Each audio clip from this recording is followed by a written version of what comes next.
Hello friends, कैसे हैं आप लोग। उम्मीद है फिट हैं, लाइफ एंजॉय कर रहे हैं। फ्रेंड्स, आज डिटेल से वीडियो शेयर करेंगे मून फ्लावर प्लांट्स के अबाउट, और इनको आप रूफटॉप पे, बालकनी पे इजीली ग्रो कर सकते हैं। इनको आप सीड से ग्रो कर सकते हैं, और इसका जो सीज़न है वो बिल्कुल आप मार्च अप्रैल में ग्रो कर सकते हैं, सितंबर अक्टूबर में ग्रो कर सकते हैं। और जब बहुत ज़्यादा ठंड ख़त्म होती है, जैसे ही गर्मियों का सीज़न स्टार्ट होने लगता है, आप उस वक्त भी इसको ग्रो कर सकते हैं। इसके जो फ्लावर्स होते हैं वो बहुत ही खूबसूरत होते हैं, और स्पेशली जब रात को चांद की रोशनी होती है उस वक्त उनके ऊपर मैक्सिमम ब्लूम आता है। और इनके सीड्स आपको मार्केट में इजीली अवेलेबल हैं। थोड़ा सा मोटे साइज़ का सीड होता है और थोड़ा सा सेंसिटिव सीड होता है ग्रो करने के मामले में, क्योंकि जब ये जर्मिनेट होता है तो एकदम से नीचे से बड़ा सारा प्लांट निकलता है। मतलब इतना बड़ा लीफ मट्टी के नीचे से निकलता है। अगर ऊपर मट्टी का थोड़ा सा भी ज़्यादा प्रेशर हो तो आपका सीड कभी भी जर्मिनेट नहीं होता। अब ये दो वो वाले बेबी प्लांट्स हैं जिनको हमने सिर्फ 40 डेज़ पहले सीड से ग्रो किया था। इनको हमने ऐसी जगह एडजस्ट किया है कि अगर ये बड़ी बेल बनती है तो ये बिल्कुल टेरेस से नीचे की तरफ, गिराज की तरफ हैंग होगी, और ये बहुत ज़बरदस्त लगेगी। इसके ऊपर अभी छोटे छोटे से 2 फ्लावर स्टार्ट हो गए हैं। और अक्सर नर्सरी वाले इसको कहते हैं दिल बाजी, दिल वाली बेल, क्योंकि इसका जो प्लांट का पैटर्न है, लीफ का पैटर्न है, वो बिल्कुल ऐसे ही है जैसे इंसानी दिल होता है। इसलिए बहुत सारे लोग इसको दिल वाली बेल भी कहते हैं। और इसको जब भी आप सीड से ग्रो करते हैं, आपने कोशिश करनी है मट्टी का गमला लेना है, और गमले के अंदर बहुत ही सॉफ्ट सी मट्टी होनी चाहिए, जिसको आप वेल ड्रेन्ड सॉइल कहते हैं। कभी भी गमले के अंदर खुद से रेत को ऐड नहीं करना है, क्योंकि जब आप रेत ऐड कर देंगे तो गमले की मिट्टी हार्ड भी हो सकती है। गमले की मिट्टी जितनी ज़्यादा सॉफ्ट होगी, आपके सीड जल्दी जर्मिनेट होंगे। और मिट्टी सॉफ्ट करने का सबसे बेस्ट मेथड यही है कि आप गमले की मिट्टी के अंदर जो पत्तों का चूरा होता है, पाउडर सा होता है, जिसको आप लीफ कंपोस्ट कहते हैं, वो ऐड कर सकते हैं। और इसके सीड्स को आपने मैक्सिमम हाफ इंच डीप करके लगाना है। अब हम एक बड़े साइज़ के गमले में लगा रहे हैं, क्योंकि ये गमला टेरिस के ऊपर है।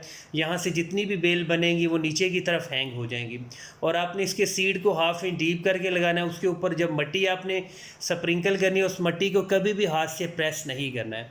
इस तरह हम इसके सारे सीड लगाएंगे। सीड लगाने के बाद हाफ इंच की मिट्टी से इसको कवर कर देंगे। अगर आप मिट्टी से इसको नहीं भी कवर करना चाह रहे तो कोई इशू नहीं है। यहाँ पे आप थोड़ी सी कोकोपीट और थोड़ी सी सादा मिट्टी को मिक्स करेंगे। उस मिक्सचर से आप सीड्स को ऊपर से कवर कर सकते हैं।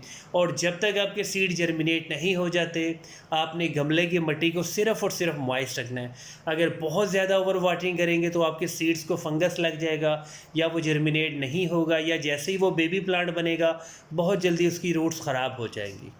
एक बार फिर से इम्पॉर्टेंट चीज़ आपसे शेयर कर दूं, जब इसका सीड जर्मिनेट होगा, मिट्टी में से जो बेबी प्लांट बनेगा वो बड़े साइज़ का प्लांट बनेगा। जैसे एक बड़े साइज़ का मैच्योर लीफ होता है, इस तरह का इसका बिल्कुल मिट्टी के नीचे से प्लांट निकलेगा। इसलिए मिट्टी की लेयर बहुत ज़्यादा नहीं होनी चाहिए सीड के ऊपर, और वो वाली मिट्टी यूज़ करनी है जो बहुत ज़्यादा सॉफ्ट होगी। अब हमने इसको रूफटॉप पे एडजस्ट किया, यहाँ पे फुल डे सनलाइट आती है। और अगर आप इसको रूफटॉप पे एडजस्ट करना चाह रहे हैं, जब मई जून जुलाई होगी, जब आपके छोटे प्लांट्स हो या बड़े प्लांट्स हो, बहुत ज़्यादा गर्मी में थोड़े थोड़े से इसके प्लांट्स ख़राब होने लगते हैं। इसलिए कोशिश किया अगर इनको ऐसे गमलों में एडजस्ट करें जहाँ पे 3-4 घंटे की डायरेक्ट धूप लगती हो। अब ये वाला जो कॉर्नर है, यहाँ पे हमारी वाइन्स हैं, बहुत सारी वाइन्स हैं। जैसे ब्लू टर्नेट है, जिसको आप मटर बेल कहते हैं, ये बिल्कुल जाली के साथ है। अगर यहाँ पे भी आप मून फ्लावर की एक बेल एडजस्ट कर लें तो वैसे वो जाली के ऊपर हैंग करती हुई लूवर्स की साइड पे आ जाएगी। और यहाँ से जब वो नीचे की तरफ हैंग होगी, आप उसकी कोई प्रॉपर सी कटिंग कर सकते हैं, उसकी कोई डिज़ाइन बना सकते हैं, तो वो प्यारा बहुत लगता है। इसके जो लीव्स होते हैं वो बिल्कुल दिल शेप के होते हैं।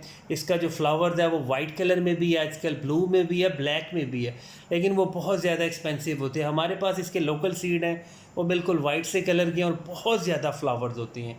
या दिन में भी फ्लावरिंग होती है, ऐसा नहीं है कि सिर्फ रात को ब्लूम करते हैं, दिन में भी ब्लूम करते हैं, लेकिन दिन में थोड़ी सी रेशो कम होती है। लेकिन जैसे ही थोड़ी ठंडक होती है, चांद की ज़रा रोशनी ज़रा मैक्सिमम होने लगती है, तो आपके प्लांट ज़्यादा से ज़्यादा ब्लूम करते हैं। इसको हमेशा वेल ड्रेन्ड सॉइल मिट्टी में ग्रो करें। चिकनी मिट्टी इसके गमले में बिल्कुल भी ऐड मत करें। इसको वो वाला फर्टिलाइज़र दें जो पुराने से पुराना हो। जो सबसे अच्छा और सबसे बेस्ट फर्टिलाइज़र है वो है गले सड़े पत्तों की खाद। मार्केट में भी अवेलेबल है, आप खुद से भी बना सकते हैं। उसको कहते हैं लीफ कंपोस्ट। अगर आप बहुत ज़्यादा खर्चा करना चाह रहे हैं तो इसके लिए आप वर्मी कंपोस्ट यूज़ करें। जो आपके अर्थवार्म गंडोए बनाते है वो वाली खाद बहुत ज़बरदस्त होती है। लेकिन कोशिश करें इसके गमलों के अंदर जो गली सड़ी गोबर की खाद होती है वो मत चूज़ किया करें, क्योंकि वो जब गर्मी होती है वो बहुत ज़्यादा हीट प्रोड्यूस करती है और आपका प्लांट ये थोड़ा सा सेंसिटिव होता है पानी के मामले में, हीट के मामले में और गर्मी के मामले में। और अगर आपके पास बड़े साइज़ के प्लांट हैं तो आप उसकी एयर लेयरिंग भी कर सकते हैं। एयर लेयरिंग का प्रोसेस थोड़ा सा टेक्निकल होता है, अगर आप एक्सपर्ट हैं तो लाजमी कर सकते हैं। अगर कोई न्यू एक्सपेरिमेंट करना है तो आजकल ना करें, क्योंकि उससे पूरी ब्रांच भी ख़राब हो जाती है।